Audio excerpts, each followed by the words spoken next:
नमस्कार दर्शकवृन्द, मिथिला नेपाल टेलिभिजनको मिथिला बहसमा म नारायण आचार्य यहाँहरूलाई हार्दिक स्वागत गर्न चाहन्छु। दर्शकवृन्द, मुलुक कोरोना कहरबाट ग्रस्त छ। राजनीतिक दलहरू आफ्नै मुद्दामा केन्द्रित छन् र चर्को विवाद जारी छ। खास गरी सत्तारूढ दलको तथाकथित पार्टी विवादको मिलान तत्कालीन युद्ध विराम हो कि यो लामो समयका लागि नै यो समाधान भएको भन्ने जिज्ञासा आम कार्यकर्ता र जनताको बीचमा छ। यो विषयमा हामी कुराकानी गर्नेछौँ। सरकारको पर्फर्मेन्सलाई लिएर व्यापक जनगुनासोहरू आइरहेका छन्। खास कुरा के हो त? सरकार यो समयमा चुकेको हो त? यो प्रश्न अगाडि आइरहेको छ। यो विषयमा पनि हामी सम्बोधन गर्नेछौँ। त्यसै गरी सरकारले जुन नियुक्तिहरू गर्छ त्यो नियुक्तिहरू कसरी गर्छ त? आफ्ना वरिपरिका मान्छे, वफादार मान्छेलाई गर्छ कि योग्य मान्छेलाई गर्छ, दक्ष मान्छेलाई गर्छ? यो कुराको उठान पनि हामी गर्नेछौँ। र अब नेकपा सदाका लागि मिलेरै अगाडि बढ्छ कि यो चाहिँ नि फुट्छ? यो कुरा पनि हामी अवश्य ल्याउनेछौँ। आज यी यावत विषयमा कुराकानी गर्नका लागि हामीले नेकपाका बौद्धिक नेताको छवि आर्जन गर्न सफल हुनुभएका विद्वान नेता डाक्टर गङ्गालाल तुलाधर, जो विपद व्यवस्थापन विज्ञ पनि हुनुहुन्छ, उहाँलाई ल्याएका छौँ। म उहाँलाई हाम्रो स्टुडियोमा हार्दिक स्वागत गर्न चाहन्छु। धन्यवाद नारायणजी, धेरै धेरै धन्यवाद। एकदम हामीलाई खुसी छ। मिथिला टेलिभिजनको तर्फबाट यहाँप्रति हामी आभार व्यक्त गर्न चाहन्छौँ। अहिले चलिरहेका पेचिला मुद्दाहरू छन्। यहाँहरू पार्टीभित्र बडा चाहिँ कराइराख्नु भएको छ हैन? विवाद चर्को रूपमा अगाडि बढिरहेको छ। अलि अस्ति चाहिँ कार्यदल बन्यो। कार्यदलले अहिले केही समयको लागि युद्ध विराम जस्तो देखिएको छ। यो पार्टी विवादलाई यहाँले कसरी हेर्नु भएको छ? यहीँबाट सुरु गरौँ आज। यो निकै नै गम्भीर प्रश्न तपाईँले मलाई सोध्नुभयो। हुन त अहिले यति बेला चाहिँ पार्टी मिलेको भन्ने सन्देश बाहिर गइराखेको छ। त्यसैले आम जनसमुदायहरू, यसका कार्यकर्ताहरू, यसका सबै तहका नेताहरू खुसी नै हुनुहोला भन्ने मलाई लाग्दछ। किनभने म पनि खुसी छु। पार्टी एकीकरणको बेलादेखि अलिकति म कुराकानी गरौँ। माओवादी पार्टी, पूर्व माओवादी र पूर्व एमाले किन मिले भन्दाखेरि मुलुकमा एकपटक कम्युनिस्टहरूको 2/3 सरकार बनाउन नेपाली जनताले त्यो हेर्न चाहेका थिए। यसका सम्पूर्ण नेता कार्यकर्ताहरू जो शहीद भएर गए, जो बाँचेका छन्, जो उमेर पुगेर पनि केही कतिपय ठाउँहरू नपाएका अवस्था छन् है। र ती सबैको एउटै चाहना त के भन्दाखेरि आफ्नो सम्पूर्ण त्याग आफूले छोड्नु पर्दाखेरि पनि मान्छे खुसी त्यति बेला हुने जति बेला चाहिँ मुलुकमा पटकको कुराहरू भन्दा पनि त्यो त अब कार्यशैलीमा भर पर्ने कुरा हो। त्यस कारणले सके 2/3 सरकार, कम्युनिस्टहरूको सरकार, नसके पनि कम्युनिस्टको बहुमतको सरकार, त्यो गरौँ। र एकीकृत कम्युनिस्ट पार्टी नेपाली जनताले चाहेको त्यो पनि कुरा हो, त्यो गरौँ भन्ने हिसाबले चाहिँ यो भएको हो। कमरेड मनमोहन अधिकारी जति बेला हाम्रो पार्टीको अध्यक्ष हुनुहुन्थ्यो, 51 सालमा उहाँले नेतृत्व गर्नुभएको कम्युनिस्टको सरकार, त्यो वास्तवमा अल्पमतको सरकार थियो, 9 महिना चल्यो। त्यो सरकारले यस्ता केही विषयहरू पस्कियो नेपाली जनताहरूलाई। त्यसले कम्युनिस्ट पार्टीप्रति एक प्रकारको भरोसा, एक प्रकारको विश्वास नेपाली जनतामा पलायो। हामीले त्यति बेला त्यसको सुरुवात गरेका थियौँ। र नेपाली जनताहरूको त्यो इच्छा र आकाङ्क्षा पुरा गर्ने बेला कति बेला आयो त भन्दा गएको चुनाव, त्योभन्दा अगाडि हामीले पार्टी एकीकरण गर्ने पनि खालको वचनबद्धता गऱ्यौँ। नभए पनि अहिलेलाई वामपन्थी एकता गरेर जाने भन्ने खालको कुरा भयो र परिणाम राम्रो आयो। करिब 2/3 नजिकको सरकार हामीले बनायौँ।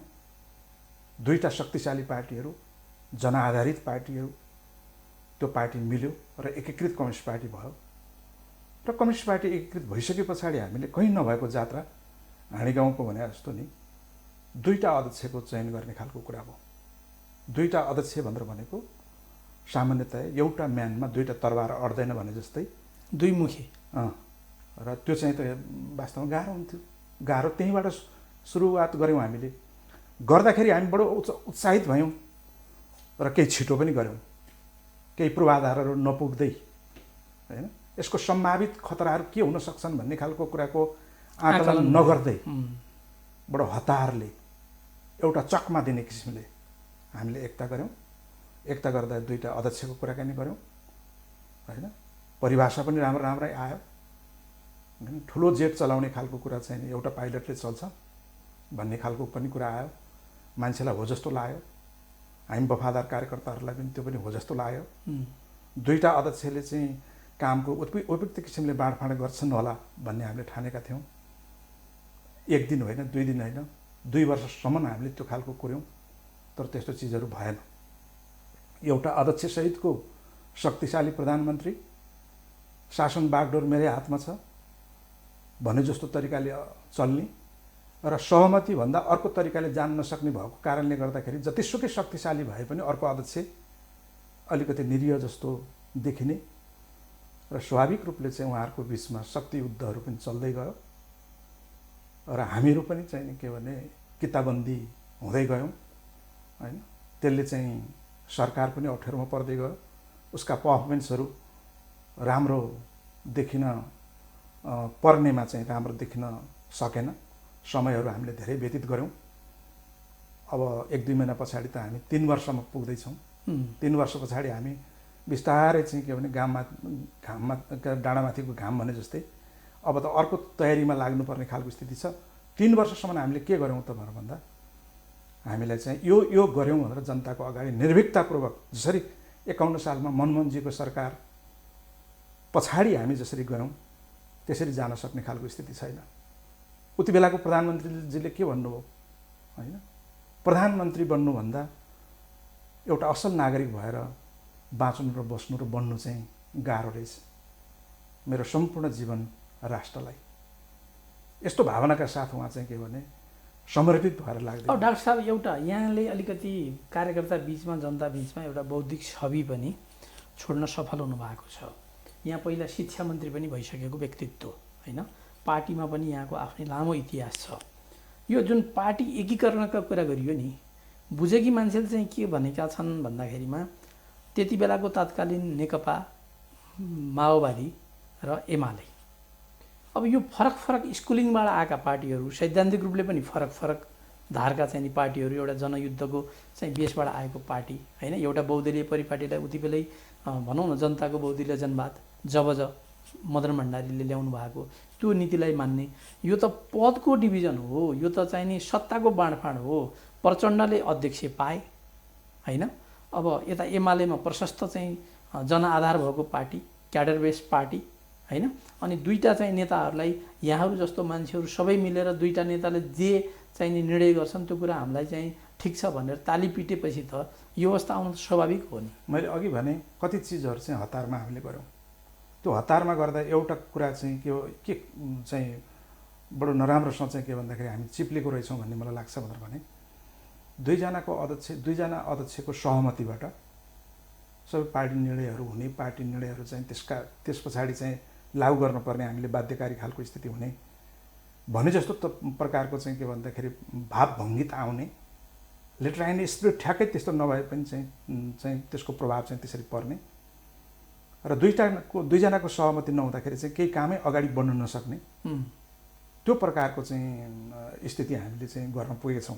दुईजना गर्दाखेरि एउटा सेरिमोनियल, एउटा एक्जिक्युटिभ अथवा चाहिँ भनौँ न एउटा कार्यकारी, एउटा चाहिँ मानार्थ जस्तो गरिकन पनि जान सकिन्थ्यो। त्यसरी पद व्यवस्थापनको सन्दर्भमा भन्ने हो भने नेपाली काङ्ग्रेसले सर्वोच्च कमान्डर भन्नु परेन कि होइन आदि इत्यादिको कुरो हामीले पनि चाहिँ मनमोहन कमरेडलाई त्यति बेला यतापट्टि महासचिव हुनुहुन्थ्यो। मदन भण्डारी त धेरै नै दूरदर्शी नेता हुनुहुन्थ्यो। उहाँले आफू महासचिव भइराख्दाखेरि उहाँलाई ल्याएर के चाहिँ पार्टीको अध्यक्ष बनाउने खालको कुराहरू गर्नुभयो र त्यो अध्यक्षता गरिरहँदा गरिरहँदाखेरि चाहिँ कमरेड मनमोहनले त्यो हिंसाबोध र चाहिँ के भन्दाखेरि अपमान महसुस गर्नु भएको भए होइन त्यति बेला पनि समस्या उत्पन्न हुन्थ्यो नि। मदन भण्डारीले कहिले पनि त्यो गर्न दिनु भएन। जहिले पनि एउटा टावरिङ पर्सनालिटी भनेर नेसनली इन्टरनेसनली एकदमै छवि बनाएको चाहिँ नै मेरो सम्मानित नेता भनेर उहाँले मानिरहनु भयो। तर उहाँहरूको सवालमा चाहिँ कुराकानी गर्ने हो भने केपी ओली कमेडको र प्रचण्ड कमेडको कुराकानी गर्ने हो भने बाहिर उहाँहरूले जतिसुकै देखाउनु भए पनि एकले अर्कालाई व्यक्तित्वको कुराकानी गर्दा पनि स्वीकार गर्न डाइजेस्ट गर्न सकिराख्नु भएको छ जस्तो मलाई लाग्दैन। त्यसको पनि एउटा परिणाम हो। अब स्वभावको हिसाबले पनि त नितान्त पृथक छ नि त, पृथक होइन। अब जस्तो केपी ओली अत्यन्त सङ्गीन प्रहार गर्ने, होइन, वाक युद्ध कटुता अत्यन्त बढी भएको। अब प्रचण्ड पनि हिजो जनयुद्धलाई बेस बनाएर आएको, होइन। अनि अलिकति बढी चाहिने, अब त्यसलाई अस्थिरता नभनौँ, अलिक डाइनामिक टाइपको मान्छे। त्यो हिसाबले गर्दा उहाँहरूको स्वभावगत हिसाबले पनि धेरै डिफ्रेन्स। एउटा चिज चाहिँ मलाई के प्रचण्ड कमेडको राम्रो लाग्यो भनेर भने उहाँले यति बेलाको कुराकानी गर्दाखेरि चाहिँ उहाँ अरू सबै नेताहरूभन्दा धेरै अप्ठ्यारो पोजिसनमा हुनुहुन्छ उहाँ। मैले भने फ्यामिली पनि एउटा के रहेछ भनेर भन्दाखेरि असाध्यै महत्त्वपूर्ण कुरा रहेछ पोलिटिक्समा, है। उसले परिवारलाई कति माया गर्दछ र परिवारभित्रको कति माया पाउँदछ भन्ने खालको कुराहरू पनि एउटा महत्त्वपूर्ण कुरा हुँदो रहेछ। र हमेसा पीडा उहाँकोमा छ कि भन्ने जस्तो मलाई लाग्छ। र मैले कहिले कहिले भेट्दाखेरि कमेड तपाईँ हिजो क्रान्तिकारी सुरवीर जुन ढङ्गले मैले देखेको थिएँ र त्योभन्दा पनि बढ्ता चाहिँ अहिले तपाईँको धैर्यता, अहिले तपाईँको चाहिँ बाध्यता तपाईँ जसरी हिँडिराख्नु भएको छ, म तपाईँबाट धेरै प्रभावित छु भनेर मैले उहाँलाई भने। भन्दाखेरि उहाँले के भन्नुभयो भने योभन्दा अर्को मलाई बाटो के छ र भनेर भन्नुभयो। र त्यो खालको नेताले चाहिँ के भने पूर्व एमालेसँग चाहिँ यस प्रकारको एकीकरण गरेर यो ठाउँमा आउलान् भनेर कसैले पनि कल्पना गरेका थिएन। त्यो एउटा चाहिँ मैले अघि भने नि चकमा दिने खालकै बडो रहस्यमय ढङ्गै खालको, होइन, बडो चाहिँ के भन्दाखेरि हुनै नसक्ने खालको कुराहरू गरे भने जस्तो चाहिँ गर्नुभयो। त्यसको पछाडि त त्याग पनि चाहिँ चाहिन्छ नि। सबभन्दा पहिला चाहिँ म के भन्छु भनेर भने प्रचण्डजीले नै बढी त्याग गर्नुभएको छ पार्टीको सन्दर्भमा। पछि उहाँलाई अपमान गर्नेहरूले भने एमालेमा लगेर पार्टी मर्जरमा लग्यो, एमालेमा लगेर पार्टी बिसायो, एमालेकरण गर्यो भनेर आदि इत्यादि भनेको स्थिति पनि छ, होइन। अर्कोतिर चाहिँ केपी ओलीलाई पनि त्यो खालको आरोप नभए होइन। प्रचण्डको पार्टी ऊ बेलाको चाहिँ भनेको त त्यति बेलाको पूर्व माओवादी पार्टीसँग एकीकरण गरिदिँदाखेरि किन 60 र 40को पर्सेन्टेजमा गर्ने, होइन। सङ्गठन एकीकरण गर्दाखेरि, कमिटीहरू एकीकरण गर्दाखेरि चाहिँ पार्टीका चाहिँ पद व्यवस्थापन गर्दाखेरि चाहिँ भूमिका व्यवस्थापन गर्दाखेरि चाहिँ त अप्ठ्यारो पर्छ नि भएर भन्नेको अवस्था पनि हो। उहाँलाई पनि त्यो आरोप थियो। तर उहाँको चाहिँ के भन्दाखेरि कामहरूको सन्दर्भमा चाहिँ टिप्पणी गरे पनि सम्मानजनक नै टिप्पणी हुन्थ्यो। तर धेरैजसो चाहिँ प्रचण्डको बारेमा टिप्पणी हुँदाखेरि चाहिँ त्यो अलिकति अपमानित गर्ने खालकै टिप्पणीहरू चाहिँ बढी हुने गर्दथ्यो। त्यस्तो भएर सबैले केन्द्रीय कमिटी, अब त्यति बेलाको स्ट्यान्डिङ कमिटीदेखि लिएर सबैले एउटा सर्वस्वीकार्य यहाँकै लाइनमा प्रचण्डलाई नेक्स्ट टु केपी ओली त सबैले मानेको छ त। पहिलाको एमालेको कुरा गर्ने हो भने झलनाथ खनाल हुनुहुन्छ, माधव नेपाल हुनुहुन्छ, तर पनि केपी ओली नेक्स्ट टु केपी ओली त प्रचण्डलाई सबैले स्वीकारेको अवस्था छ त। यो त उहाँको लागि राम्रै पक्ष होला नि। त्यो नस्वीकार नगरिकन त दुईवटा पार्टी एकीकरणै हुन्थ्यो नि, होइन। अरू नेताहरूको व्यवस्थापन जस्तो होइन। पूर्व एमालेको के अरे माधव कुमार नेपाल, झलनाथजी, वामदेवजीहरूको पद सोपान र पद व्यवस्थापन जस्तो खालको र चाहिँ त्यो खालको प्रोटोकल होइन उहाँको। दुईवटा पार्टी मर्ज भइसके पछाडि दुईवटा अध्यक्षहरूको भूमिका के त भनेर भन्ने खालको निश्चित रूपमा चाहिँ उहाँहरूले वे आउट चाहिँ दुईवटा अध्यक्ष नै कायम गरेर जाउँ भनेर भन्ने खालको कुरा गरेको ठिकै हो। तर चाहिँ के भन्दाखेरि चाहिँ त्यो चाहिँ टाइम चाहिँ बित्दै जाँदाखेरि, होइन, समयको चाहिँ गति यस्तो चाहिँ वेगवान हुँदो रहेछ र यति निर्मम हुँदो रहेछ कि वास्तवमा तपाईँले नेक्स्ट टु चाहिँ अध्यक्ष भनेलाई साँच्चै नेक्स्ट टु मात्रै गरियो क्या, गर्नै दिइएन। जम्मै कुराहरू चाहिँ के भने सम्माननीय प्रधानमन्त्री केपी शर्मा ओली पार्टीको अध्यक्ष, होइन, त्यसको व्याख्या विवेचना त पछि तपाईँले सुनिहाल्नुभयो। शब्द नराम्रो होला, एउटा हैकमवाद भयो, होइन। अब त्यो चाहिँ के भने म त्योभन्दा पनि अर्कै शब्दमा के भन्न चाहन्छु भनेर भने उहाँका नजिकका मान्छेहरूले सल्लाह किन त्यस्तो दिए, उहाँमै त्यस्तो प्रकारको चाहिँ के भने कुरा आयो कि भन्ने कुरामा मलाई चाहिँ अहिले पनि चाहिँ वास्तवमा विश्वास छैन। यो सल्लाहकारहरूले नै, उहाँका नजिकका भनिएकाहरूले नै उहाँलाई त्यो उपयुक्त खालको समयमा उपयुक्त खालको सल्लाह दिए होला नि जस्तो मलाई लाग्दछ। ठिकै छ। अब अहिले एउटा रूपान्तरण एउटा युद्ध विराम जस्तो होइन, एउटा पूर्ण विराम त्यहाँ लागेको छ। यसले निरन्तरता पाओस्, पार्टी विवाद सुल्टियोस् र अझ 2-4 वर्ष 5-7 वर्षमा एउटै कम्युनिस्ट पार्टी एउटै झन्डा भएको देख्न पाऊँ। आखिर कम्युनिस्टहरूले त त्यसैका लागि जीवन उत्सर्ग गरेका छन्, लडेका छन्। अब यहाँ चाहिँ पहिला मन्त्री पनि भइसक्नु भएको व्यक्तित्व होइन, अब एमालेको थाई कमिटीमा पनि हुनुहुन्थ्यो। अब पार्टी एकीकरण हुँदाखेरिमा त पोलिट ब्युरो थाई कमिटी पोलिट ब्युरोमा पनि हुनुहुन्थ्यो। अब पार्टी एकीकरण हुँदाखेरिमा अब सबैले एउटा एउटा सेक्रिफाइस गरेकै अवस्था छ होइन। राम्रो पक्ष त्यो छ नेकपाको, हामीले बाहिरबाट हेर्दाखेरिमा पनि। अब जस्तो मानौँ न, अब विपद व्यवस्थापन विज्ञ पनि हुनुहुन्छ। देशमा यत्रो कोरोनाको चाहिँ नि सन्तास छ सबैतिर। बाढी पहिरोबाट हिजो मात्रै पनि सिन्धुपाल्चोकमा 11 जनाको ज्यान गयो, त्यत्र घरहरू बगेका छन् देशव्यापी रूपमा होइन। अब यस्तो अवस्था छ। अर्को कोरोनाको विश्वव्यापी सन्तासबाट हामी पनि अछुतो छैनौँ। 6 महिनाबाट हाम्रो जनजीवन अस्तव्यस्त छ। अब यस्तो अवस्थामा यहाँहरू चाहिँ पार्टी विवाद गर्ने, यो विषयमा पार्टीमा छलफल भएर पार्टीले एउटा खाका तयार पारेर सरकारलाई यो गर भनेर दबाब दिनुपर्ने समय। 8 लाख चाहिँ नि हाम्रा क्याडर छन् भनेर यहाँहरूले भाषण गर्दै हिँड्ने ती क्याडर कहाँ गए? यहाँहरू पार्टी विवादमा चाहिँ लाग्ने होइन, एउटा पदलोलुप्ताको कुरा बाहिर आइराखेको छ। यो समग्र परिस्थितिलाई यहाँले कसरी मूल्याङ्कन गर्नुभएको? यति बेला तपाईँले मलाई चाहिँ यो तपाईँहरूको लोकप्रिय टेलिभिजनको यो कार्यक्रममा मिथिला बहसमा ल्याएर बोल्ने खालको अवसर दिइरहँदा मैले पार्टी एकीकरण भयो, बलियो पार्टीकै रूपमा हाम्रो पार्टी रह्यो भन्न पनि पाउने हो कि नपाउने हो भनेर मलाई चाहिँ अलिक अगाडिसम्मको कुरा गर्ने हो भने त्यस्तो दुविधा थियो, डर थियो, सन्देह थियो। पार्टी लगभग फुट्छ चोइटिन्छ, केही मान्छेहरू जान्छन् कि भन्ने खालकै कुराहरू थियो। डर त्यो त्यस प्रकारको डर थियो। त्यस प्रकारको डर हुँदाखेरि चाहिँ नि त्यो पार्टीको पोलिट ब्युरो सदस्य भएर पो के हुन्छ र, स्थायी कमिटी सदस्य भएर पो के हुन्छ र होइन, अध्यक्ष नै भए पो के हुँदो रहेछ र। तर एकीकृत र बलियो पार्टीको चाहिँ त्यो साधारण सदस्य भएर बस्दाखेरि पनि एउटा गौरव हुँदो रहेछ कुन पार्टीमा लागेको भन्ने। त्यो गौरव चाहिँ समाप्त हुन आँट्यो कि भन्ने थियो। कमसेकम अहिले चाहिँ के भने हामी फेरि एक ठाउँमा पुगेका छौँ, उपल्लो छोरमा हामी पुगिसकेका थियौँ। दुवैले हामी फर्केर आफ्नो ठाउँमा अहिले फर्किने चाहिँ कुराहरू गरेका छौँ। त्यस कारणले तपाईँले भन्नुभएको जस्तो यो युद्ध विराम जस्तो देखिएको छ। र यो युद्ध विराम होइन भनेर भन्ने खालको र स्थायी प्रकृतिको एकता हो हाम्रो बिचमा, कुनै प्रकारको गिभ एन्ड टेक होइन, लेनादेना होइन होइन, सन्धि सम्झौता पनि होइन भन्ने खालको कुरा कसले देखाउनु पर्दछ व्यवहारबाट भन्दा तिनै दुईटा अध्यक्षहरूले देखाउनु पर्दछ। कमरेड केपी शर्मा ओलीले देखाउनु पर्दछ, कमरेड प्रचण्डले देखाउनु पर्दछ। जहाँसम्म अहिले 15 बुँदे प्रस्ताव पारित गर्दै स्थायी कमिटीको बैठक सकिएको छ र त्यसको सन्देश देशव्यापी रूपमा चाहिँ अहिले प्रभावित भइरहेको छ। हामी एकपटक फेरि धुलो टकटक्याउँदै अगाडि बढ्नुको विकल्प भएन।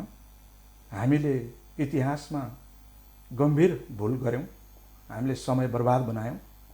अनावश्यक यहाँले भने जस्तो काम कुरो एकातिर, कुम्लो बोकी ठोरीतिर भने जस्तो तरिकाले हाम्रा तरिकाहरू प्रदर्शित भए। त्यो गर्न जरुरी थिएन र त्यस्तो गर्न हुँदैन थियो। हामीले आफ्नो चाहिँ दायित्व, हामी ठोस परिस्थितिको ठोस विश्लेषण गर्ने भन्ने, समयानुकूल चल्ने भन्ने, हामी वस्तुनिष्ठ हुनुपर्छ पनि भन्ने, तर नेपाली जनताको चाहिँ के भने मर्ममा चाहिँ प्रहार गरेर होइन, मनमा चाहिँ नि अब खुर्सानी नुन खुर्सानी ला भने जस्तो गरिकन चाहिँ रुवाएर भन्नु पऱ्यो। त्यो खालको स्थिति हामीले गर्नु हुँदैन थियो। अब हामी फर्केर आएका छौँ, मैले भनिहालेँ। अब त्यो परिस्थिति एक प्रकारले टरेको छ अहिलेलाई। अब व्यवहारबाट हेर्दै जाउँ। व्यवहारबाट कसरी हेर्ने भन्दाखेरि सम्पूर्ण एक्जिक्युटिभ अधिकार, कार्यकारी अधिकार अब प्रचण्ड कमरेडले पाउनु भएको छ। अब प्रचण्ड कमरेडले पनि गनगन गरेर बस्ने बेला गयो। अब उहाँले चाहिँ के भन्दाखेरि अब एक्सनमा जानु पर्यो होइन। अब काम गर्दै जाँदाखेरि फेरि त्यहाँनिर अघि मैले भनेको त्यो दुईटा अध्यक्षको जुन फड्को, त्यहाँ त फेरि कामै छ फेरि होइन। दुईटाको सहमति नभयो भनेदेखि चाहिँ कार्यान्वयन नहुने भनेको छ होइन। त्यही नहुनका लागि चाहिँ नि उहाँहरूले त्यही गरेर जानुभयो भनेदेखि अर्को अध्यक्षले फेरि चाहिँ के अरे हलो अड्काउने गोरु पड्काउने खालको काम गर्नुभयो भनेदेखि त फेरि चाहिँ कसरी यो स्थायी प्रकृतिको एकता भनेर भन्ने होइन। र झन्डै झन्डै चाहिँ हामी फुटिसकेका थियौँ। त्यो फुटबाट चाहिँ रोकिएको छ अहिले पार्टीलाई, कुरा त्यो हो। अब पार्टी फुट्दैन अहिलेलाई म के भन्छु भनेर भन्दाखेरि यो पर्खने र हेर्ने खालकै कुरा हो होइन। एउटा बेनिफिट अफ डाउट हुन्छ नि, दुइटै अध्यक्षलाई म चाहिँ मेरो ठाउँबाट भन्दाखेरि त्यो उहाँलाई शङ्काको लाभ म दिन्छु। त्यो अर्थमा चाहिँ तर दुइटै अध्यक्षको मनोविज्ञान हेर्दा पार्टी फुट्दा दुवैलाई घाटा छ भन्ने त लागेकै हो। अब सर्वनाश हो, सर्वनाश हो। अहिले जुन प्रोफाइलमा उहाँहरू हुनुहुन्छ त्यो त्यत्तिकै बरु चाहिँ के भन्दाखेरि त्यो त्यो गहन जिम्मेवारी हाम्रो होइन नि। हामी जति चाहिँ के भन्दाखेरि चाहिँ रात भनेनौँ दिन भनेनौँ, कति दिनकरि घन्टासम्म त हामी रुनुपर्ने खालको स्थिति बन्यो। बरबर्ती आँखाबाट आँसु झरे होइन, कसैले केही पनि नपाउने। यहाँले भन्नुभयो नि, मलाई त म त शिक्षा मन्त्री भएँ, 3 पल्ट सांसद भएँ होइन, पार्टीले मलाई बनाइदियो होइन, जनताले मलाई चाहिँ अनुमोदन गरिदिए होइन। जनता भने त जीवित भगवान् हुन् नि, अवश्य उनलाई साक्षी राखेर उनको आदेश बमोजिम चल्ने ठाउँमा त एउटा प्रोफाइल त दिए नि, सम्मान त दिए नि। र म जत्तिकै कयौँ साथीहरूले त्यो ठाउँ पाउनु भएको छ। तैपनि उहाँहरू चाहिँ आन्दोलनमा हुनुहुन्छ, अभियानमा हुनुहुन्छ। उहाँहरूको मन कसरी बुझ्ने त त्यसो भए भन्ने खालको कुराहरू आउँछ। त्यसो भएर एउटा कुरा के रहेछ भनेर भन्दाखेरि हामीले आन्दोलनमा यो सिङ्गो अभियानमा मैले जानेको मेरो लर्निङ के हो भनेर भने केही कुरा प्राप्त नहुँदा पनि आम रूपमा हुने जुन खालको सम्मान हो त्यो सम्मानले गौरवान्वित हुँदै अगाडि बढ्ने ढाडस मिल्दो रहेछ, मिलिरहेको छ, मिल्छ। अहिले म जस्तो ठाउँमा नआएका कयौँ मेरा जस्तै म जत्तिकै उमेरका र म जत्तिकै चाहिँ नि योग्यता राख्ने साथीहरू पनि छन् र उनीहरूको चाहिँ के भन्दाखेरि एउटै के स्वर छ भने अब अगाडि बढ्दै जाउँ भन्ने छ। हुन त उहाँहरूले मेरो पनि पालो आउँछ कि भनेर त भन्नुभएको छैन, त दिनुपर्छ पार्टीले। र चाहिँ विवेकशील पार्टीले चाहिँ के गर्नुपर्छ त भनेर भन्दा यस्ता मान्छेहरू हेर्दै हामीसँगै मैले भनिहालेँ नि, म सँगसँगै हिँड्नु भएको साथीहरू कयौँ साथीहरू शहीद हुनुभयो नि, कयौँ साथीहरूले जेल नेलको ठुल्ठुलो यातनाहरू भोग्नु भएको छ नि, कयौँ साथीहरूले जागिर गुमाउनु भएको छ नि, कयौँ साथीहरूको सर्वस्व भएको छ नि। त्यो हुने साथीहरूको कुरा के हो त भन्ने खालको कुरा आउँछ। त्यस्तै यहाँले भने जस्तै एउटा पेचिलो प्रश्न चाहिँ नि आम जनसमुदायमा के आउँछ भन्दा 2006 सालमा कम्युनिस्ट पार्टीको स्थापना भयो। झन्डै 71-72 वर्षसम्म यहाँहरूले चाहिँ मार्क्सवादका कुरा गर्नुभयो होइन, लेनिनवादका कुरा गर्नुभयो, स्टालिनवादका कुरा गर्नुभयो, माओवादलाई कसैले वाद भन्नुभयो, कसैले विचारधारा भन्नुभयो होइन। धेरै आयातित दर्शनहरूको विषयमा कुराकानी भयो, धेरै पढियो होइन। जसले पढ्छ त्यो कम्युनिस्ट, जसले विश्लेषण गर्छ त्यो कम्युनिस्ट भन्ने चाहिँ स्कुलिङ भयो। अहिले त्यसलाई साक्षात रूप दिने बेलामा नराम्रोसँग चुकिया जस्तो लाग्दैन कमरेड? बिल्कुल मलाई चुकिया जस्तो लाग्छ। कहिले कहिले चाहिँ मलाई हिंताबोध हुन्छ, लज्जाबोध हुन्छ, लाज लाग्छ। हामीले जुन प्रकारको व्यवहार गरिरहेका छौँ, खास गरिकन चाहिँ अहिले हामीले जे खालको चाहिँ यो 2-2.5 वर्षसम्म चाहिँ व्यवहार गऱ्यौँ, अब 2-3 महिना पछाडि हामी 3 वर्ष पुग्छ भनेर भन्दैछौँ नि, हामी जे गरिरहेका छौँ यो एउटा चाहिँ कम्युनिस्टहरूले गर्ने खालको कामहरू हामीले गरिरहेका छैनौँ। त्यस कारणले गर्दा हामीले जे पढे पनि, मार्क्सवाद पढे पनि, लेनिनवाद पढे पनि, मार्क्सवाद पढ्ने मार्क्सवादी विचार अनुसार चाहिँ लैस नहुने, लेनिनवाद पढ्ने सङ्गठनात्मक सिद्धान्त त्यसअनुसार लागू गर्न कोसिस नगर्ने, सङ्गठनात्मक कामकाजहरूलाई जम्मै ध्वस्त बनाउने, विधि पद्धति केही मान्न नपर्ने होइन, व्यक्तिले बोलिसके पछाडि बोल्यो भने जस्तो हुने, दम्भ, घमण्ड, अहङ्कार होइन बाट चाहिँ चल्नुपर्ने, सबैले चाहिँ के भने त्यो दम्बी अहङ्कारी व्यक्तिहरूको तलतिर बसेर के चाहिँ शासित भएको जस्तो ढङ्गले हिँड्नुपर्ने। यो पनि मैले कुनै कम्युनिस्टहरूको आचरण शैली र व्यवहारबाट हुने खालको कुरा हो र मैले कहिल्यै चाहिँ यस्तो खालको कुराहरू चाहिँ मैले चाहिँ देखा जाना छैन। यो अहिले त कम्युनिस्ट पार्टीको चाहिँ भाइचारा सम्बन्ध भनेर होइन, हामीले कम्युनिस्ट पार्टी चिनिया कम्युनिस्ट पार्टीसँगै गऱ्यौँ नि। चिनिया कम्युनिस्ट पार्टीले गरेको व्यवहारलाई हामीले मानेका छौँ त अहिले। उनीहरूले चाहिँ उनीहरूकै देशमा वुहान भन्ने ठाउँमा यो कोरोना भाइरस उत्पत्ति भयो नि, त्यो कसरी सामना गरे? 10 दिनमा उनीहरूले चाहिँ नि 400-500 1000 बेडसम्मको पनि अस्पताल उनीहरूले बनाउन सकेका होइन। रोगले पनि अनुशासन खोज्दो रहेछ, अनुशासन खोज्दो रहेछ। र हामीले त्यति बेला नै होइन चाइनालाई धेरै अप्ठ्यारो परिरहेको बेलामा हाम्रो पार्टीको दोस्रो बैठक बस्दैथ्यौँ केन्द्रीय कमिटीको, निकै लामो समयपछि माग गरेर। माघको 15 देखि 19 गतेसम्म हामीले हाम्रो पार्टीको केन्द्रीय कमिटीको दोस्रो बैठक बस्यौँ। त्यो दोस्रो बैठकमा अघि यहाँले भन्नुभएको जस्तो विपद जोखिम न्यूनीकरण र व्यवस्थापन सम्बन्धी मेरो विषय भएको कारणले गर्दा पार्टीले मलाई त्यो विषयको हेर्नका निम्ति अहिले पार्टीले म प्रति चाहिँ नै 100% न्याय गरेको भन्छु। तपाईँको कार्यक्रम विभागको प्रमुख हुनुहुन्छ, मलाई दियो। किनभने विपद व्यवस्थापनलाई पहिलोचोटि यस्तो राष्ट्रिय पार्टी, यत्रो शक्तिशाली पार्टी, 2/3 लगभगको सरकार चलाउने पार्टी, त्यो पार्टीले विपद जोखिम न्यूनीकरण र व्यवस्थापनलाई त्यत्रो महत्त्व दियो। र त्यही विषय पढेर त्यसैमा चाहिँ के भने अभियान चलाइरहेको व्यक्तिलाई प्रमुख बनाउनुपर्छ भनेर, इन्चार्ज बनाउनुपर्छ भनेर बनायो। त्यो त ठुलो काम गर्यो, न्याय गर्यो म माथि। अनि मैले पाएको जिम्मेवारी अनुसारको दोस्रो पूर्ण बैठकमा मैले के गरेँ त, दुईटै अध्यक्षको अगाडि लगेर कोरोना भाइरस महामारीको कुरो विश्वव्यापी रूपमा यो आउन सक्छ, हामी पनि आक्रान्त हुन सक्छौँ।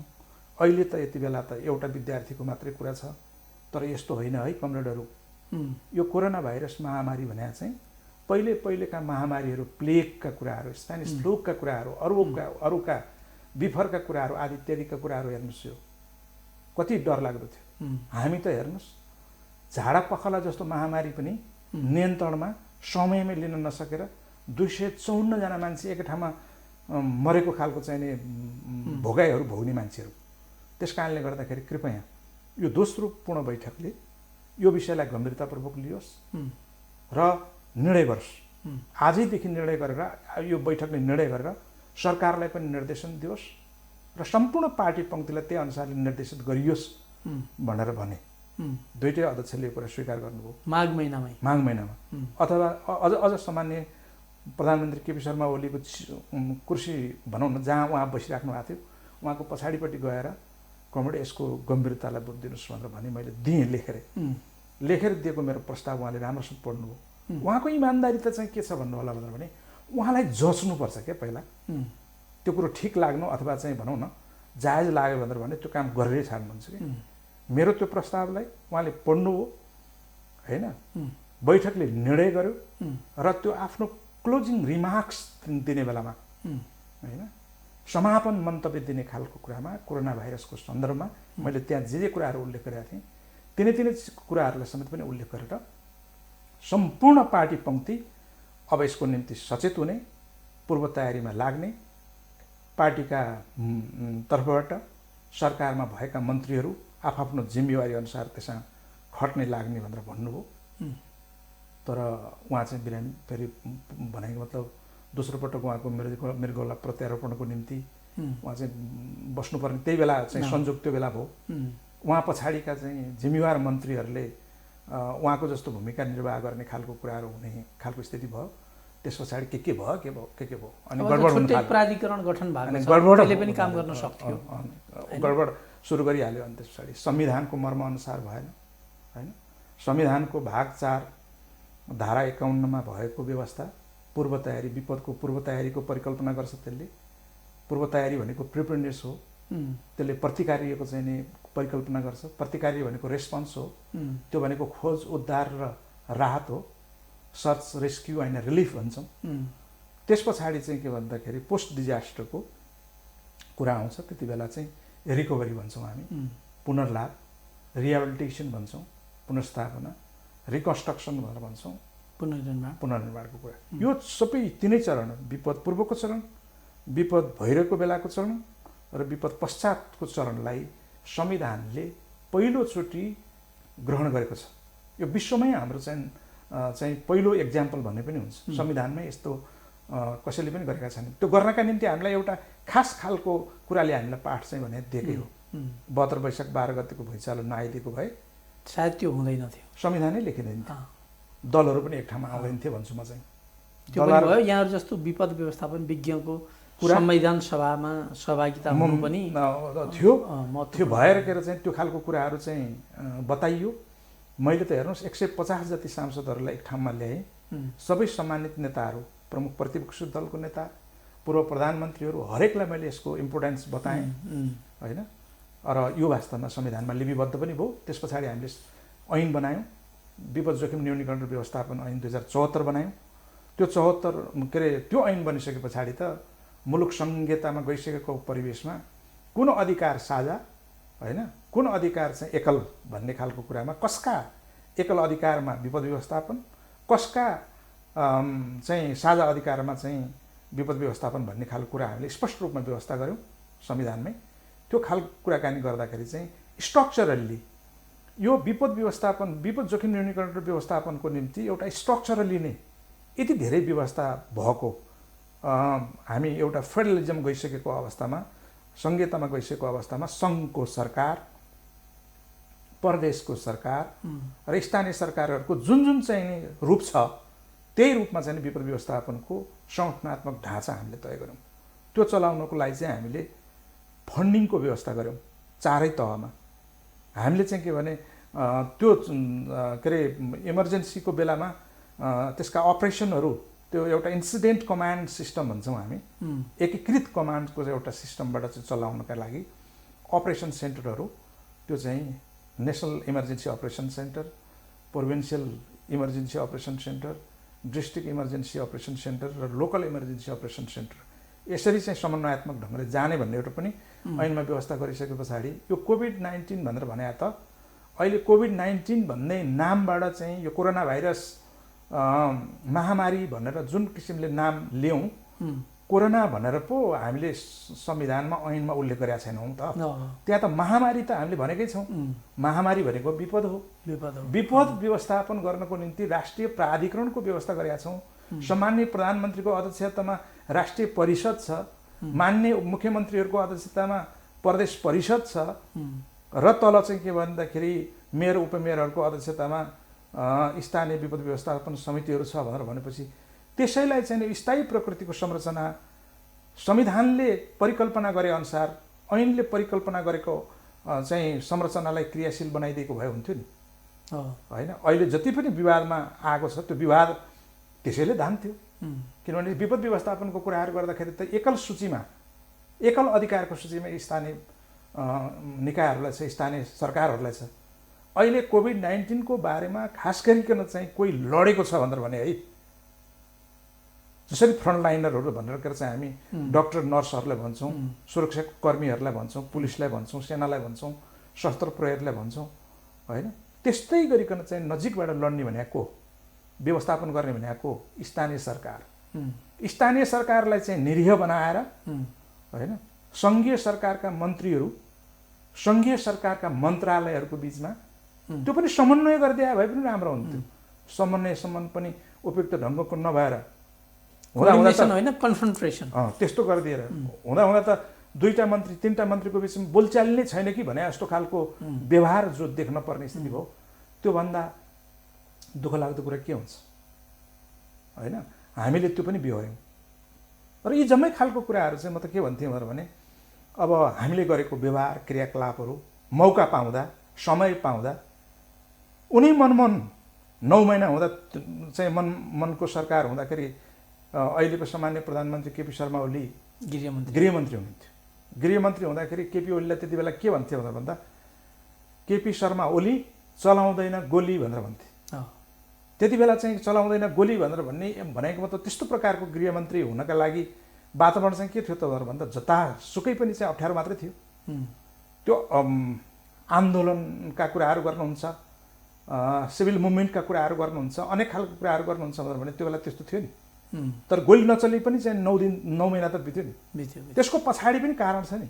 त्यसका पछाडि के भने पार्टीको एउटा सिस्टम हुन्थ्यो, पार्टीले आदेश दिन्थ्यो, पार्टीले के हामी म जस्तै मानिसहरूलाई चाहिँ त्यति बेला गृहमन्त्रीज्यूको सल्लाहकार त देखिएको सल्लाहकार त हुन मिल्दैन थियो, सांसद मान्छे कसरी मिल्ने र। तर टिम बनाएर चाहिँ के भन्दाखेरि त्यो टिमको नेतृत्व मैले गर्थेँ भनेपछि हामीले दिने खालको सल्लाहहरू त त्यति बेला गोली चलाउन हुँदैन भनेर त्यही कारणले त होला नि भनेपछि अहिले कोभिडको विरुद्धमा लड्दाखेरि चाहिँ नि हामीले जे खालको चाहिँ नि रवैया गरिरहेका छौँ, जस्तो प्रकारको नजिर कायम गर्न हामीले खोजिरहेका छौँ, यसको परिणाम त हामीले भोग्नुपर्छ होइन। त्यही बेला अझ झन्झट पार्टी फुटाउने खालको ठाउँमा पुगे स्थिति हो। अब त्यस्तो अवस्थामा चुनावमा हामी गएको भएदेखि अथवा चाहिँ 1-1.5 वर्ष पछाडि चुनावमा जाँदा के हुने त, मैले जहिले पनि भन्दै गरिरहेको नि सर्वनाशमा के हुन्छ तपाईँहरू भन्दाखेरि खरानी दहने होइन। ठुलाले त्यो त राजनीतिक पक्ष भयो। यो जनताको जीवन रक्षाका कुराहरू एक नम्बरमा आयो। जनता बचे भोट दिन्छन्, हामी बचे चुनाव जित्ने हो होइन। नेताहरूले चुनावमा भोट माग्न जान पनि त आफू बच्नु पऱ्यो नि त पहिला। अहिले त जीवन रक्षाको प्रश्न त एक नम्बरमा आउने कुरा भयो नि त। अब यहाँ चाहिँ विपद व्यवस्थापन विज्ञ, यहाँले यही विषयमा विद्यावारिधि पनि गरेको व्यक्ति होइन। नेपालमा धेरै कम मान्छेले यो विषय छानेका छन्, किनभने शब्द नै डरलाग्दो छ होइन। यता ओरिएन्टेसन पनि त हुनु पऱ्यो नि त। अब जस्तो कोरोनाको कुरा गरिन्छ नि, यसमा खालि हामी डक्टरहरू मात्रै बोल्नुपर्छ, यताउता गर्नुपर्छ, यो पनि एक किसिमको डिजास्टर हो, एक किसिमको विपद हो यो होइन। यसलाई हामीले अलिकति इन्टरलेट गर्न सकेनौँ। अनि अर्को, जब बर्खा लाग्छ, बाढी पहिरोबाट त हामी जोखिमपूर्ण अवस्थामा छौँ भन्ने त सधैँ बुझेको कुरा हो नि त। सरकारले यो कोभिड-19 को कुरालाई रोकथाम नियन्त्रण गर्ने सँगै बाढी पहिरोका कुराहरूमा पनि, जस्तो कतिपय ठाउँमा भाँजा फाटिसकेको, जमिन चिरिएको ठाउँमा पनि बस्ती साथ दिन सक्थ्यो, हेर्न सक्थ्यो। अलिकति मान्छेहरूले जनताको समस्यालाई नजिकबाट सम्बोधन गर्न नखोजेको जस्तो देखियो नि। हजुर, कस्तो गम्भीर र असाध्यै राम्रो प्रश्न तपाईँले गर्नुभयो। धन्यवाद छ नानीजी तपाईँलाई। यो कार्यक्रमबाट मैले चाहिँ अलिकति सन्देश प्रवाह गर्न पनि सक्छु र वास्तवमा सही मेसेज पनि मैले गर्न पर्ने हुन्छ। यसपटकको मनसुनले कति मान्छे अहिलेसम्म लग्यो अथवा मार्यो भन्दा 367 जना मान्छे मारिसक्यो होइन। करिब 100 को हाराहारीमा मान्छे बेपत्ता छन्। अब बेपत्ता छन् भनेर भने के हो त, सामान्यतया भन्दा ती मान्छेहरू कहिले पनि आउँदैनन् अथवा जुरेको पहिरोमा परेका 154 जना मान्छेहरू फर्केर आएनन् नि, हो त्यस्तै खालको कुरा हो। मैले के भन्न खोजेँ भनेर भन्दाखेरि हामीले वर्षौँ नै यस्ता प्रकारको विपद हामीले सामना गरिरहनुपर्छ। यो हाम्रो नियत हो कि हाम्रो चाहिँ के भन्दाखेरि जियोलोजिकल्ली भौगोलिक हिसाबले हामी यस्तो ठाउँमा बसेका छौँ कि भूगोल हाम्रो यस्तै हो कि के हो, मान्छेलाई यसमा चाहिँ अलिकति कन्फ्युजन छ, अलिकति भ्रम छ होइन। र वास्तवमा यो चाहिँ के भने दैवी लीला, दैवी चक्रको कुरा हो कि भन्ने पनि मान्छेलाई कता कता चाहिँ भ्रम छ। त्यस्तो होइन। हामीले बसेका भूगोल, हामीले बसेका परिवेश, हाम्रो जियोलोजी र अरूको पनि चाहिँ के भन्दाखेरि जतिसुकै विकसित भएर भन्नेकाहरूका पनि फरक फरक खालको चाहिँ संरचना त होला होइन। भौगोलिक चाहिँ चलखेल त भनौँ न त्यस प्रकारको चाहिँ ऊ त होला। तर विपद चाहिँ सबैले सामना गरिरहेका छन्। तर हाम्रो जस्तो मुलुक चाहिँ खास गरिकन हामी हिमाली काखमा रहेको मुलुक भए हुनाले हाम्रो मुलुकले चाहिँ कस्तो प्रकारको विपद कसरी बेहोर्दै आउनु परेको छ त भन्दाखेरि, एउटा तथ्याङ्कले, एउटा चाहिँ डाटाले, एउटा चाहिँ स्टडीले के भन्छ भन्दाखेरि जलवायु परिवर्तन जोखिमका हिसाबले हाम्रो देश 4थो नम्बरमा पर्छ विश्वमै। के अरे भूकम्पीय जोखिमका हिसाबले हाम्रो देश 11औं नम्बरमा पर्छ। बहुप्रकोपीय जोखिमका हिसाबले मल्टी ह्याजर्ड रिक्स भनेर भन्छौँ हामी, त्यसको त्यो हिसाबले हेर्दाखेरि हाम्रो देश 20औं नम्बरमा पर्छ। र बाढी पहिरोजन्य जोखिमका हिसाबले हाम्रो देश 30औं नम्बरमा पर्छ। र यसरी 4थो, 11औं, 20औं र चाहिँ 30औं कुराहरूको हिसाबले हेर्दा 30 भन्दा त रहन्छ भनेपछि यतै रहेछौँ हामी। यो हिसाबले चाहिँ हाम्रो देश डिजास्टरको पर्सपेक्टिभबाट हेर्दा, विपदको पर्सपेक्टिभबाट हेर्दा यो चाहिँ काइन्ड अफ हटस्पट हो यो होइन। त्यो भइसके पछाडि चाहिँ हामीले वर्षौँ नै चाहिँ मनसुनको बेलामा चाहिँ बाढी पहिरो आउँछ, त्यसले मान्छे मार्छ। मैले धेरै ठाउँमा भन्ने गरेको छु, तपाईँ कहाँ पनि भन्छु म। 1971 देखि अहिलेसम्मको चाहिँ हामीले डाटा एनालिसिस गर्ने भने 300 देखि 400 मान्छेहरू चाहिँ बाढी पहिरोले हरेक वर्ष मरेको सालाखाला त्यस्तो तथ्याङ्क छ। र यस वर्षको चाहिँ के भन्दाखेरि मनसुन, यस वर्षको बाढी चाहिँ 10 वर्ष यताकै ठुलो हो भनेर चाहिँ हामीले यसलाई भन्ने गरेका छौँ। भूगर्भविदहरूले पनि त्यही भन्ने गरेका छन्, जलवायु र मौसमविदहरूले पनि त्यही भन्ने गरेका छन् होइन। र सबै साइन्टिस्टहरूको एउटै स्वरमा एउटै कुराहरू छ। र यो पटक हामीलाई यस प्रकारको हुनुको पछाडि विपद के अरे मनसुन पूर्व नै पनि चाहिँ हाम्रो महिनौँ दिनसम्म चाहिँ नै दिनदिनै जस्तो वर्षा जस्तो रहने खालको स्थिति हो।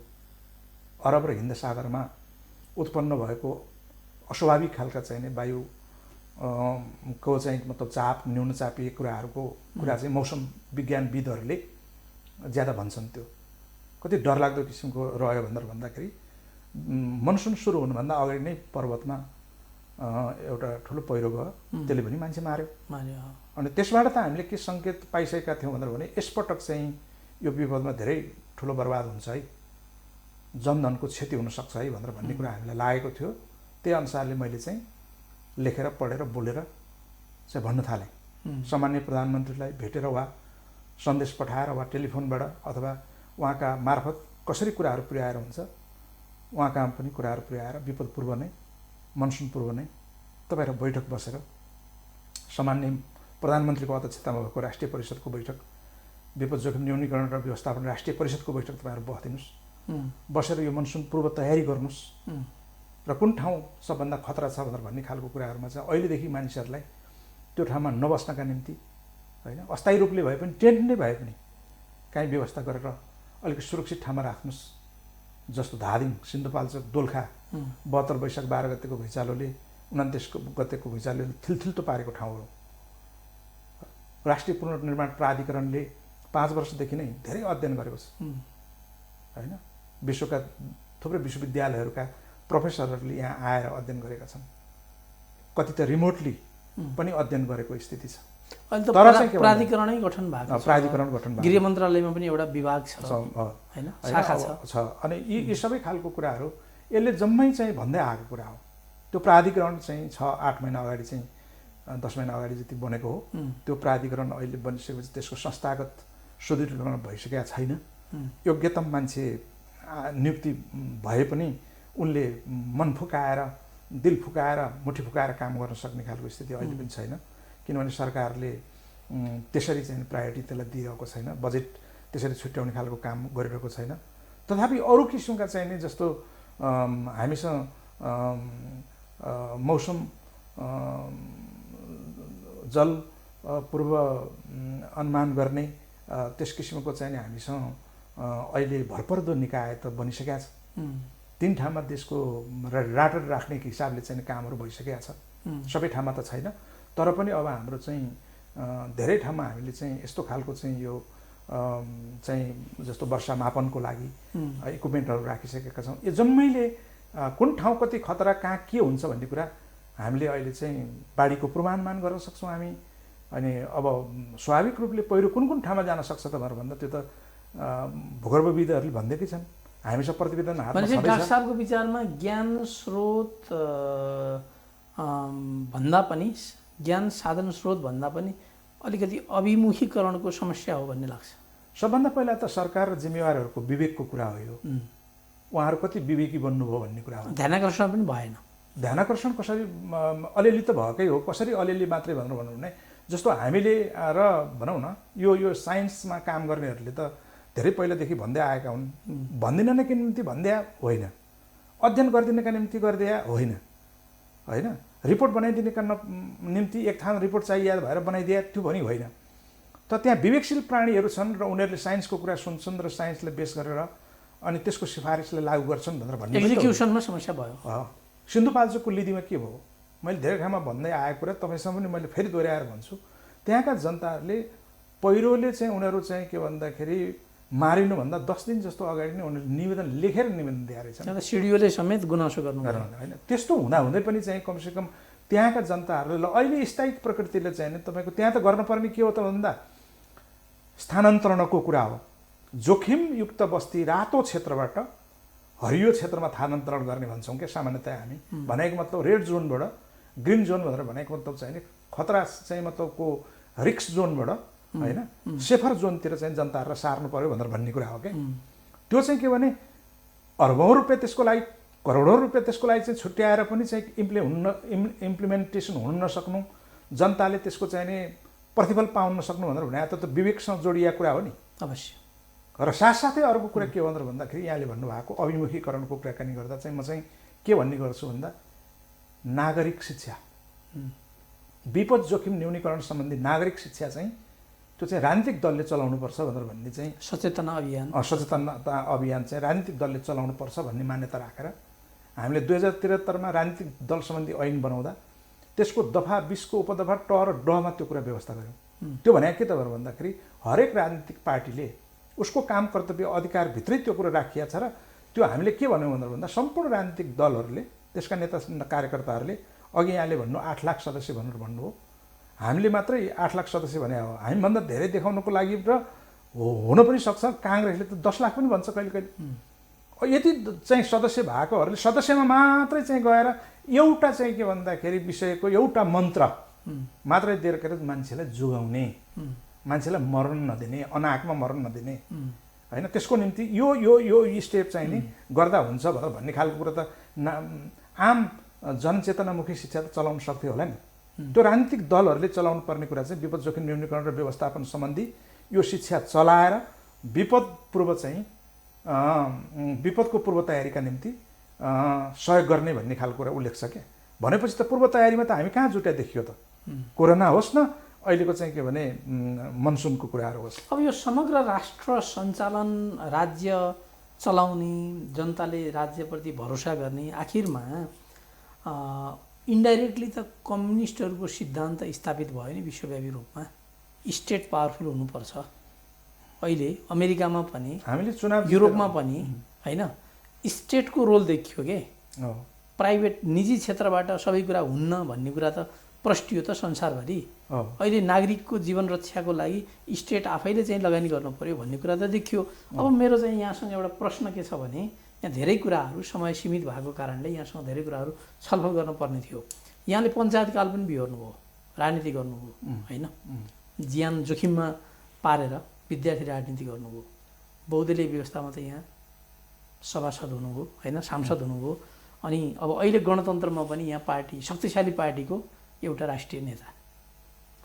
यहाँहरूले खास मूलभूत रूपमा बाहिरको कुरा चेन्ज गर्नुभयो, शरीरको भित्री अङ्ग, फोक्सो, कलेजो, मुटु परिवर्तन गर्न सक्नु भएन।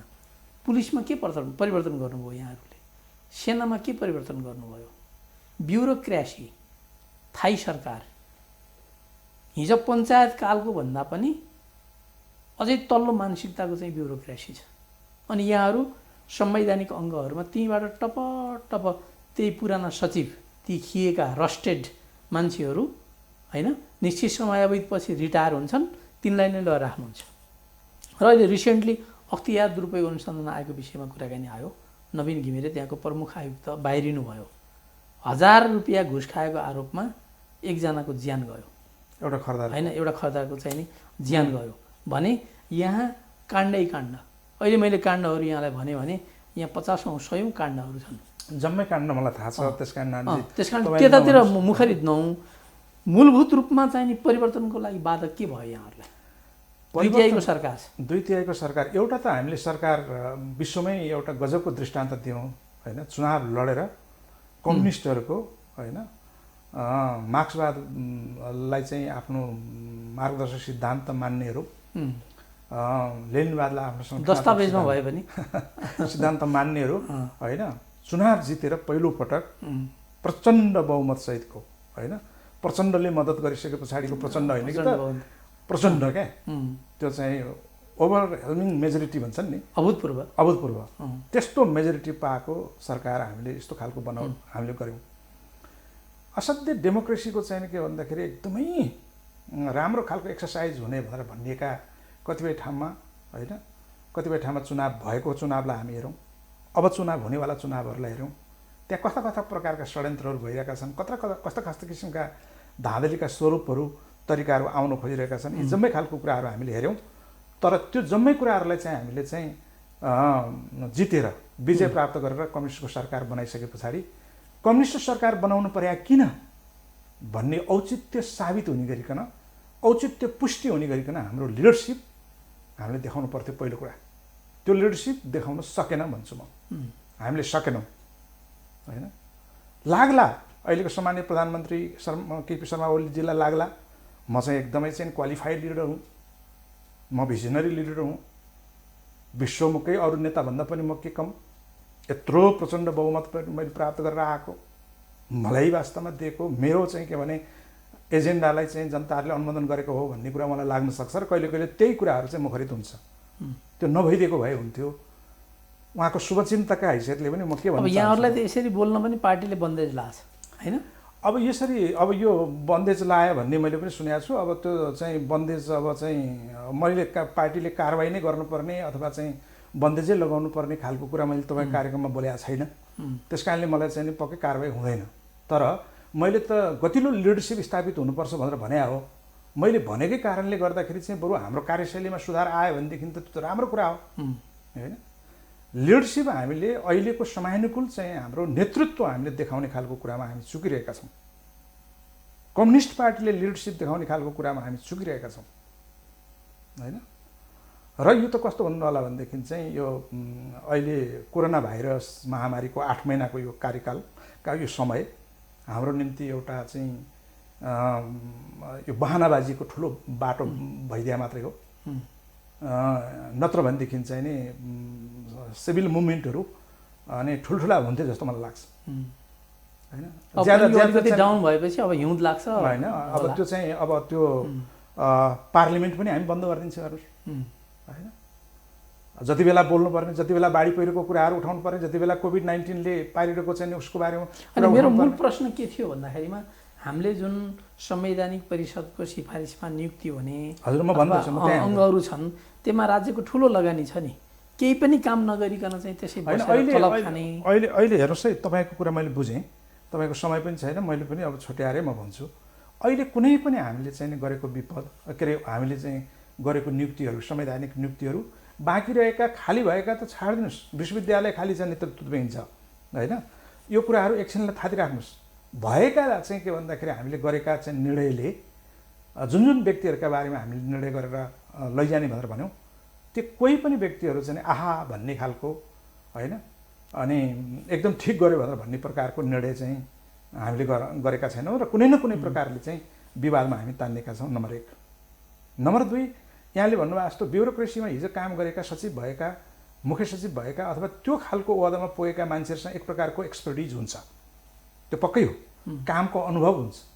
त्यो कामको अनुभव हुन्छ भन्ने खालको कुरालाई सरकारले पहिचान गरेर उनीहरूलाई लिने कि उनीहरूले चाहिँ के भन्दाखेरि मलाई त्यो ठाउँमा नियुक्ति गरियोस् भनेर चाहिँ राम्रो ठाउँहरू कुन कुन हो आफैले परिभाषा गर्ने अनि शक्ति अनेक खालको लगाउने, दौडधुप गर्ने र त्यहाँ गएरै छान्ने र त्यो खालको चाहिँ फेरि गरेर उनीहरूले गरेको काम चाहिँ आहा भन्ने प्रकारको त्यो एक्सपर्टिज देखाएर, त्यो विद्वता देखाएर, त्यो विशेषज्ञता देखाएर काम गरिदिएर सरकारको चाहिँ हाई हाई बढाइदिया भए पनि हुन्थ्यो नि।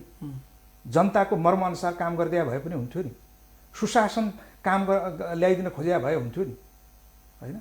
सबै ठाउँमा विवाद आएकै छ हेर्नुहोस् होइन। नवीनजीको बारेमा कुराकानी गर्दाखेरि मलाई व्यक्तिगत रूपमा नाम लिएर उहाँको टिप्पणी गरेर के चाहिँ नि भनौँ न त्यसो गर्न जरुरी मलाई अहिले चाहिँ के भन्दाखेरि मलाई व्यक्तिगत रूपमा कसैप्रति पनि आग्रह पूर्वाग्रह छैन। तर के नजिर राखेर जानुभयो त्यस्तो? त्यो के भन्छन् त त्यस्तो भए? मरेको आत्माले त हामी कम्युनिस्टहरू आत्माको बारेमा धेरै कुरा गर्दैन होला, तर त्यो खदार जुन साथी मर्नुभयो 1000 रुपियाँमा चाहिँ त्यो घुसको प्रकरणमा, अनियमितता गरेको प्रकरणमा, भ्रष्टाचार गरेको प्रकरणमा, तर पछि होइन रहेछ भनेर साबित पनि प्रमाणित भयो मरिसकेपछि। अनि उनी मरेर गएपछि चाहिँ नि उनी फर्केर आउँदैनन्। उनका आश्रित परिवारहरूले के भनेका छन् अहिले? उनलाई ठिकै भनिरहेका छन्, उनले गरेको काम ठिक भनेर भनिरहेका छन्। कयौँ मुद्दाहरू उनले तामिलीमा राखेर के हिँड्दै, त्यो गर्न उनलाई जरुरी थियो होइन। उनले चाहिँ के भने नि सुरुमा चाहिँ उनप्रतिको विश्वास के थियो भनेर भन्दा मान्छेहरूलाई, आम रूपमा मान्छेहरूलाई भनेर भन्दा यिनले ठिकै गर्लान्। किन भन्दाखेरि चाहिँ नि उनीभन्दा अगाडि त त्यहाँ चाहिँ लोकमान सिंह कार्की भन्ने थियो, अर्को भन्ने थियो, अर्को भन्ने थियो। उनीहरूको चाहिँ के भने क्रियाकलाप बेठिक भयो भनेर होइन, जहाँसुकै हल्ला भयो। हल्ला भइसके पछाडि चाहिँ आएको मान्छेले त के गर्नु पर्यो त भनेर भन्दा सजिलो उसलाई चाहिँ के भन्दाखेरि एउटा अपर्च्युनिटी हुन्छ कि उसले जस्तो नगर्दै भइगयो नि। अनि हिँड्ने र सबैभन्दा चाहिँ बिदा भएर जाने बेला हाई हाई हुनुपर्ने बेलामा मान्छेले धारे हात लगाएर चाहिँ के भने गाली गर्नुपर्ने स्थिति मान्छेले कमाउँछन् भनेर भने त्यो कसको कारणले? उनको मात्रै कारणले कि उनलाई कहीँबाट चाहिँ त्यस्तो ठुलो खालको दबाब र चाहिँ प्रेसरहरू अथवा आदि इत्यादि छन्? दबाब प्रेसर हो भने दबाब प्रेसर दिन सक्नेहरूको चाहिँ के भन्दाखेरि हकीकत पनि भोलि कुनै बेला यस्तै हुन्छ। अब आज बाल दिवस, यहाँ चाहिँ पहिला शिक्षा मन्त्री एउटा प्राज्ञिक व्यक्तित्व सबै बालबालिकाहरू स्कुल जाने बालबालिकाहरू 6 महिनाबाट घरमा बसिया छन्। यो बिजोग अवस्थाको हामी फेरि छुट्टै कार्यक्रम राखेर छलफल गर्नुपर्ने हुन्छ। अब जाँदै झन्डै यो देशका विश्वविद्यालयसम्मका विद्यार्थी गणना गर्ने हो भने 80 लाखभन्दा बढी विद्यार्थीहरू घरमा बसिया छन्। बाल दिवस एउटा नारा दिएर मनाइँदैछ। अब शिक्षा क्षेत्र अस्तव्यस्त छ। यहाँले पहिला सम्हाल्नु भएको विभागीय मन्त्री हुनुभएको। अब यो अवस्थामा आम शिक्षा क्षेत्रका मान्छेलाई यहाँको छोटोमा एउटा सन्देश के हो भने सरकारको यही अक्रमण्यताको कारणले गर्दाखेरि, सरकारको यही खालको चाहिँ कोअर्डिनेसनको अभावको कारणले गर्दा, सरकारको यही लिडरसिप क्षमताको कमीको कारणले गर्दाखेरि के भयो त भन्दा हामीले 10 महिना 7 दिन लगाएर बनाएको राष्ट्रिय शिक्षा नीति होइन, राष्ट्रिय शिक्षा नीति कयौँ समयसम्म चाहिँ उहाँहरूले दराजमा राख्नुभयो। पोहोर मात्रै आएर के चाहिँ भन्नु पऱ्यो, अब केही महिना अगाडि चाहिँ त्यो सार्वजनिक भयो। त्यो अनुसारको चाहिँ के भने सङ्घीय ऐन, शिक्षा ऐन बनाउने कामहरूमा हाम्रो चाहिँ के भने पार्लिमेन्ट अहिले बन्द छ होइन। यसले सयौँ ऐनहरू, यस्ता खालका चाहिँ ऐनहरू बनाएर सुशासन दिनका लागि चाहिँ सङ्घीय संसद, प्रदेश संसदहरू क्रियाशील हुनुपर्ने ठाउँमा यस्तो खालको स्थिति छ। यहाँले देख्नुभएको भएका कुरा यही हो। यो शैक्षिक क्षेत्रमा भएको यस प्रकारको अस्तव्यस्ततालाई अन्त गर्नका लागि हामीसँग 2028 सालमा बनाएको हाम्रो शिक्षा नीतिले नै काम गरिरहेको थियो। पटक पटक हामीले त्यसै अनुसारले शिक्षा ऐन संशोधन गर्दै हामी 9 पल्ट संशोधन गर्ने ठाउँमा आएका थियौँ र हामीले त्यसैलाई मध्यनजर राखेर त्यो मर्मलाई आत्मसात गरेर हामीले शिक्षा नीति अहिले सार्वजनिक गरेका छौँ। मुलुक नयाँ शिक्षा नीति 2076 बमोजिम सञ्चालित छ। त त्यही बेलामा कोभिडको यो खालको चाहिँ नि दशा आइलायो हामीलाई। यो हामीलाई मात्रै होइन, विश्वलाई पनि आइलाएको कुरा हो। एकछिन मन त्यहाँनिर राखौँला। तर हामीले यो 8 महिनाको समयमा त्यो 80 लाख विद्यार्थीहरूलाई चाहिँ मध्यनजर गरेर वैकल्पिक सिकाइका के तरिकाहरू अपनायौँ। हामीले डिस्टेन्स लर्निङको निम्ति के तयारी गऱ्यौँ। यसको लागि हाम्रो चाहिँ के भने टेक्नोलोजिकल पूर्व तयारीका निम्ति चाहिँ प्राविधिक पूर्व तयारीका निम्ति हामीले के गर्यौँ। अहिले कनेक्टिभिटी कतिपय ठाउँमा पुगेको छैन, त्यस कारणले गर्दा अनलाइन भर्चुअल क्लासहरू सबै ठाउँमा सम्भव छैन भनेर भनेको छ। त्यो सम्भाव बनाउनका निम्ति सिन्को भएको छौँ हामीले के गरौँ। यो चाहिँ के भन्दाखेरि महत्त्वपूर्ण प्रश्न हो। अर्को पेडागोजिकल अर्थात् टिचिङ लर्निङ होइन, शिक्षण सिकाइको लागि हामीले पूर्व तयारी के गरौँ। मोनिटरिङ र इभ्यालुएसन अथवा मूल्याङ्कन र सुपर्भिजनको लागि चाहिँ हामीले के गऱ्यौँ होइन। कन्टेन्ट चाहिँ हामीले कस्तो बनाउनको लागि कोसिस गऱ्यौँ। एक थान निर्देशिका जारी गरेपछि हाम्रो काम सब फत्ते भयो। त्यो पनि पटक पटक विवाद हुने गरिकन चाहिँ हामीले गर्ने खालको कुराले फत्ते भयो। यो चाहिँ कुरा के हो त भन्दा सरकारका मन्त्रीहरूका बिचमा पनि कोअर्डिनेसन छैन होइन। प्रधानमन्त्रीसँगको र यो कतिपय रिपोर्टिङ र चाहिँ के भन्दाखेरि हुन्छ नि कम्युनिकेसनहरू, यसको पनि अभाव म कतिपय हिसाबले देख्छु। र हामीले चाहिँ के भन्दाखेरि यो 80 लाख विद्यार्थीहरूलाई हेरेर कुराकानी गर्ने हो भने यसको पनि मूल्याङ्कन हुने दिन आउला। हामीले उनलाई बर्बाद गरेका छौँ। हामीले समयअनुसार हामी त्यो एउटा हुन्छ नि समयअनुसारको लय समातेर बहने भन्ने हुन्छ नि, त्यो त राज्यले भन्नुभएको ठिक हो। सबै कुराको चाहिँ के भन्दाखेरि सबै नीतिहरूको मूल नीति चाहिँ राजनीति भन्छन्। हामीले त्यही कुरा सिकेका हौँ। त्यही राजनीतिले गाइड गरेको होइन डेमोक्रेसीमा सरकार हुन्छ होइन।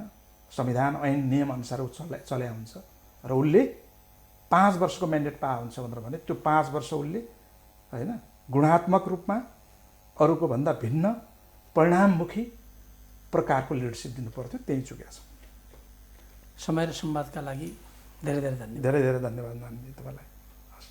दर्शकवृन्द, हामीले भर्खरै कुरा गऱ्यौँ डाक्टर गङ्गालाल तुलाधर, पूर्व शिक्षा मन्त्री, नेकपाका नेता हुनुहुन्छ र विपद व्यवस्थापन विज्ञ पनि हुनुहुन्छ। धेरै कुराहरू हामीले गऱ्यौँ पार्टीका बारेमा, विवादका बारेमा, यो कोरोनाको व्यवस्थापनका विषयमा र लास्टमा शिक्षा क्षेत्रको विषयमा र सरकारका पर्फर्मेन्सका विषयमा हामीले छलफल गऱ्यौँ। उहाँले भनेका कुराहरू सुनवाई होस्, जनताका समस्यालाई सम्बोधन गर्नेतिर सरकार मुखरित होस्, सरकारकै लागि हो। यो सन्देश प्रवाह गर्दै आजको शिक्षा बहसबाट म नारायण आचार्य बिदा हुन चाहन्छु। सबैले आफ्नो ख्याल राख्नुहोला। आज बाल दिवस भएका नाताले सम्पूर्ण बालबालिकाहरूलाई ह्याप्पी चिल्ड्रेन्स डे भन्न चाहन्छौँ। हस्त, नमस्कार।